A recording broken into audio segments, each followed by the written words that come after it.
Rip City Mornings. Who's going to make a move to try to make a run in the postseason, and who is going to join the list of teams to brick for Vic? A lot of stuff to dive into on a fascinating time in the NBA, and for that we welcome in friend of the program, lead NBA writer for NBCSports.com, Kurt Helin, back on the show. Happy New Year, Kurt. Good to have you again. How are you? I'm doing good. How's it going, man? Good to talk to you. You know what? Not too shabby. Blazers' schedule starting to get a little favorable. Starting to get healthy. Got Gary Payton II back last night, hopefully to make a run in January when you look at the schedule for the Blazers. And what is turning out to be, and we'll dive into this a little bit deeper, Kurt, but a wide open Western Conference all of a sudden. Yeah, I think for teams like Portland that haven't quite put it together like they'd hoped yet, that's the big plus, right? It's not like you look up there and they're like, oh my gosh, Boston and Brooklyn, and what are we going to do? How are we ever going to catch it? No, like Memphis and Denver. Denver's played well of late, and Memphis is up there, but they don't strike that same fear in your heart. Like, there is nobody in the West running away from this thing. There's nobody pulling away from the Blazers who should scare them too much. They've got a lot of work to do, but it's not intimidating in a, like, hey, there's no chance way. Like, there's an opportunity to just still make a run. Well, real quick, guys, I want to go into last night because I'm fascinated with what happened last night in the NBA. Kurt, we saw LeBron go for 43 and 11. We saw Joel Embiid go for 42 and 11. We saw Luka drop in 39 and 12, just 2 assists shy of another triple-double. We saw Klay put up 54 points in a double overtime win, and none of them came anywhere close to the performance of the night because Donovan Mitchell dropped in a 70-burger last night. How nuts was that game, or in terms of or the night in the NBA in terms of scoring? Because look at all of those guys dropping in what are massive nights, just completely overshadowed by a 70-burger. And first off, Donovan Mitchell was just on fire. Like, it was ridiculous what he was hitting. And okay, now that's 3 guys two guys. Luka's done it twice, and now Donovan Mitchell have pulled off the missed free throw in the last week. Nobody pulls off the missed free throw. It's crazy. The scoring has been, especially the individual scoring, has been nuts. We're on pace now for the most 50-plus point games since the 60s. Like, back when nobody played defense, it was just this fast-paced, up-and-down kind of crazy game. It's amazing how the game has evolved that way, and the top scorers are just putting up these ridiculous numbers. I mean, LeBron's doing it at age, I don't know, what is he, 72 now, whatever he's at. Like, it's just kind of crazy the guys keep putting up numbers like this. And I think it speaks to just where coaches have focused, but also players kind of being, they've got the 3 ball, but they're just being smart about, hey, I can go get buckets. That's still our best way to score. We're just going to focus on. Kurt Helin, lead NBA writer for NBC Sports, joining us here on 620 Rip City Radio. I mentioned the Western Conference, and I did kind of want to dive into it. When you look at right now, top of the Western Conference, you've got Denver, you got Memphis, you got New Orleans, Dallas, Sacramento, and the Clippers. Those are the teams kind of above the play-in line. Kurt, of those teams, who do you trust to stick around for the next couple of months? Denver, and for sure. Denver and Memphis, and frankly, the Pelicans. I mean, they're 3 pretty deep teams. I don't think they're going anywhere. I would say Dallas, but they're so heliocentric. They're so Luka-driven that if you told me Luka plays 90% of their remaining games, then yes. but they are just so, I mean, they're just teetering. You hate to think this way, but they are truly 1 injury away from being in real trouble.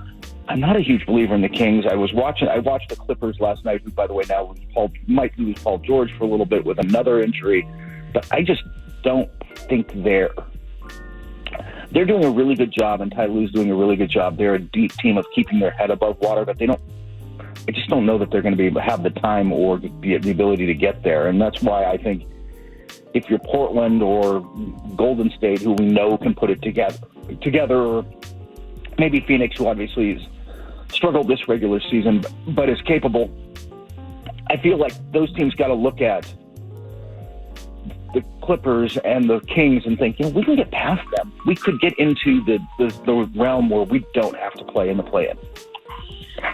The fascinating team, I think, in the West right now, not really in a good way for their fan base, but like you said, talking about kind of keeping the conference wide open is the Phoenix Suns. And Kurt, I'm not smart enough to know about, advanced stats. I'm not smart enough to know about, intricate strategies, but basketball, the fun part about it is it's such a human experiment and like human interactions and relationships. And you see the Phoenix Suns sitting in 8th. They're 20-18.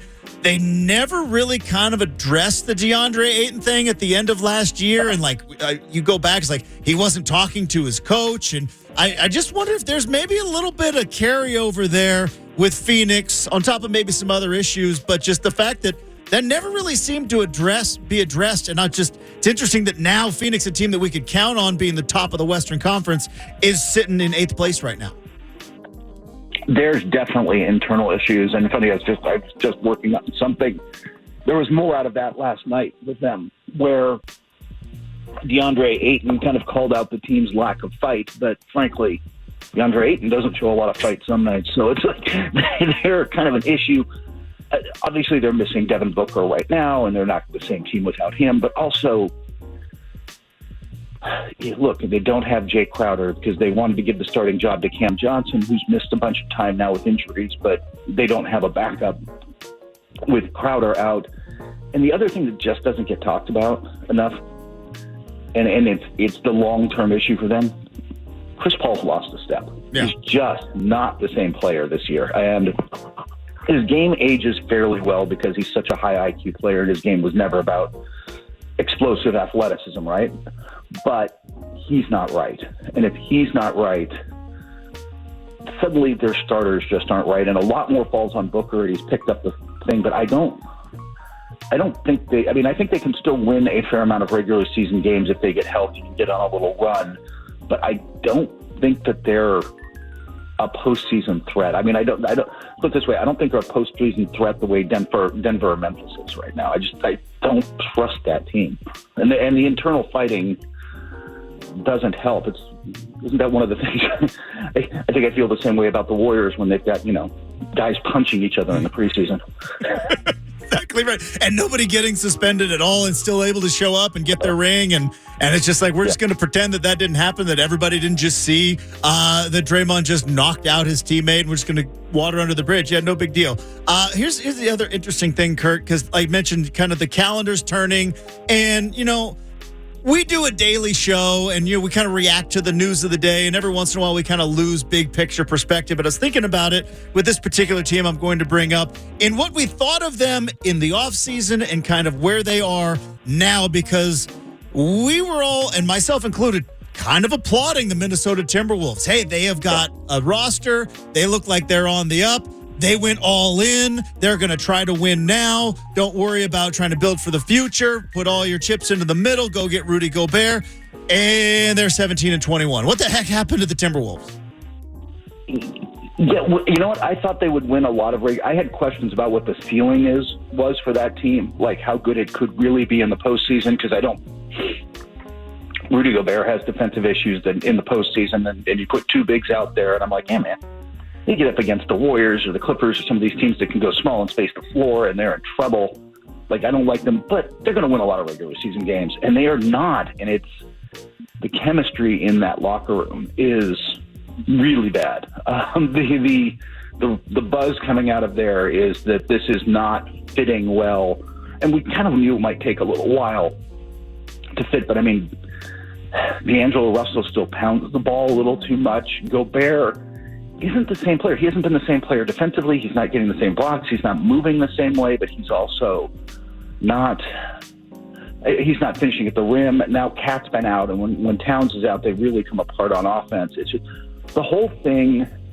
I think we all kind of knew, the fit's a little awkward, but they'll figure it out, and Anthony Edwards will take a step forward. But Anthony Edwards hasn't taken a step forward because he wants to drive the lane, and now two bigs, I'm just going to have my guys planted there. There's no room in the middle for him, and the whole thing is just a mess. Their coach is exasperated and frustrated, and I don't know that there's an easy answer there. I don't think that, barring some sort of, and they're kind of stuck. They've kind of backed themselves with everything they gave up. This is the roster, and they got to figure it out. And I don't know that there's half measures on the side that suddenly fix this thing. We mentioned how the West was kind of wide open, and there is a logjam at the top of the East. So shifting gears into the Eastern Conference, again, kind of talking about the difference, the way we were talking about a particular team, maybe in the summer, maybe at the beginning of the year, to the way we're talking about it right now. Kurt, how did the Brooklyn Nets pull this off? They were a disaster. They had fired Steve Nash. Kyrie is being talked about on regular news, which is never good in sports world, right? When you're on the regular news being talked about, and it's potential fire sale. And they had that crazy come from behind win here in Portland, which seemed to kick off what has been this crazy. How'd the Nets figure this out? I think Jacques Vaughn gets a lot of credit as coach for just doing this crazy thing where they focus on basketball. Just, call me nuts. I mean, the thing is, remember even going into last season, and we were all a little more hesitant this season, but going into last season, we were all like, oh, dude, who's going to beat them? Like, when that thing gets rolling, and that's back when they had Harden, but like when this thing gets rolling downhill, how are you going to defend? Like, they've got good role players and depth, and obviously Durant's came out of the Olympics looking great, and we're like, oh my gosh, this team's a potential juggernaut. Never came together. But Jacques Vaughn just got them thinking about basketball and playing and kept the distractions out of the locker room. And when they do that, that's still, Durant's got to be in your MVP conversation. Kyrie's putting up numbers. They still have solid, Nick Claxton's a nice center, and Joe Harris can hit shots, and on down the line. They're kind of figuring out how to use Ben Simmons a little bit. It's just kind of all come together not pretty well. They've won 12 in a row, a little bit pretty well of late. But the talent was always there on this roster. It's just now they're kind of focused on it. They're defending better. The distractions are gone.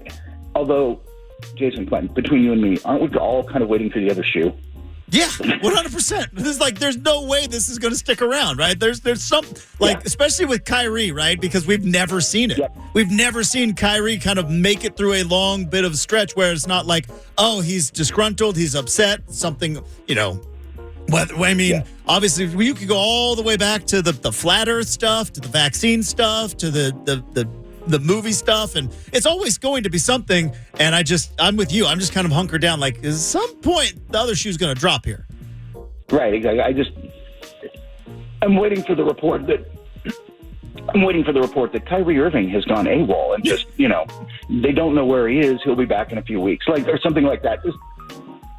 It feels like there is distraction coming.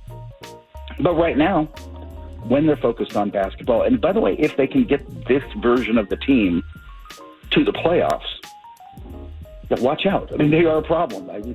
They're right there with Brooklyn, and I continue to put Milwaukee in this level, even though I'm beginning to have my doubts slightly about them. But those two teams have been really good for stretches this season, and we know Milwaukee's won a title. Boston's the best team in basketball so far this season. But Brooklyn's got to be in that mix right now. Right now, I feel like any one of those three could come out of the East. Kurt Helin, lead NBA writer for NBC Sports, joining us here on 620 Rip City Radio. You kind of talked about, and this is unfortunate because I don't like to, talk about, injuries in this context, but kind of just waiting for the other shoe to drop. And it looked as though the Pelicans and Zion and everything was kind of rolling, and they finally, have gotten through their injury issues. And you mentioned it, they're a deep team. They're going to be a tough out. And you heard guys saying that Zion is kind of playing on a different level. Nobody quite knows how to defend him now that he's healthy. And then that pulls a hamstring last night. And again, is this just, do you think, and again, unfair question, but is this just going to continue to be a thing with Zion and the Pelicans, that they're just going to have to accept that there's going to be injury things moving forward, or is this just bad luck?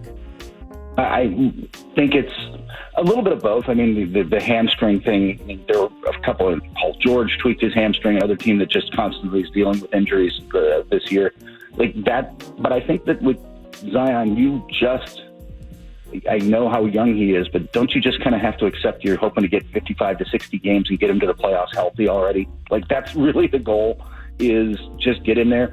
They've kept winning. They've been without Brandon Ingram, who is close to a return. They kind of need him now. Their preferred starting five has played 10 games together. Like I think part of why I don't totally believe in this team yet as this season is simply that. But I don't know what they are, and I don't know that they know what they are, just because they haven't spent enough time playing together. And it's obviously not going to happen for a couple weeks now. I mean, hamstrings, even a mild, grade 1 tweak in the NBA, that's a couple of weeks, right? Like, I'd be surprised if it's less than that. And again, I'm not breaking any news here, Jason. They tend to be a little cautious with him, if you haven't noticed. just a smidge. Kurt Helin joining us here on 620 Rip City Radio. All right, Kurt, before we let you go, we've done our basketball talk. We have done our job. Now, this is a bit of a selfish part of the segment. You and I get to talk about our other love, which is the extraordinary show known as Top Chef. Are you pumped for season 20? I'm a little hesitant because they're bringing in all the people from around the world. They're going to be in London. What are your thoughts? Are you pumped for season 20? I think it's coming up right around the corner. Yeah, I think it's pretty soon. It's a little hard for me to track. Sometimes during the season, I lose track of, I'm still trying to get through White Lotus, man. I'm behind on stuff. But yeah, I am kind of pumped. And I don't know. This doesn't, one of the other shows we've watched as a family, and I am a fan of, is The Amazing Race. But I think there comes a point when you're, in The Amazing Race's case, I think 30-something seasons in, where you're like, yeah, we got to find a way to juice this thing, right? Like, we got to find a way. So I'm kind of curious to see how that goes and how it plays, because, and who they bring in as guest judges and how they handle it, because it's going to be a little bit different. Tom has as you and I have discussed, Tom has a very particular palate. Yes. He likes his food rich and salty. How is that going to play with what can be sometimes more understated European taste? So it'll be interesting to see where they go with this. But I'm kind of excited just to see how they shake it up. Plus, just getting Top Chef back, just on the TV. I don't know why. Just because it's my comfort blanket, Kurt. It feels great. And you mentioned Tom, and I know I've talked to you about this before. My favorite thing ever is when these chefs, they think they've got something great, and Tom tastes it and asks, like, so did you salt this before? I actually went through this process, and he just gives a interesting, and then he walks. Like, that's the death nail. When Tom Colicchio gives you an interesting, like, you are done. You might as well pack your knives already. You don't even need Padma to tell you. Yeah, the other one that you and I've discussed it, but the one I always love is, did you taste this? At all? Did you taste this one? At all? Were you out of spoons? Did you not give it a little, just a little before you put it on the plate? No? Got it. Yeah, that's always like did you taste this? Yeah, I am excited though to get it back and have Padma back on and like I said, I think I'm kind of excited to see where this season goes, even if I'm a little concerned, and I don't know. London is a city I just haven't spent a lot of time in, so I'm not familiar with the food scene and stuff there terribly. So it should be interesting. Look forward to when you come back on, maybe doing a little deeper dive into seeing who we like, but also love talking hoops with you. Kurt Helin, you can follow him on Twitter at Basketball Talk. You can read his stuff at NBCSports.com, and you can hear him from time to time here on this program. Kurt, thanks so much. Again, Happy New Year to you, and we'll look forward to talking to you soon. You too, buddy. Take care. Hey.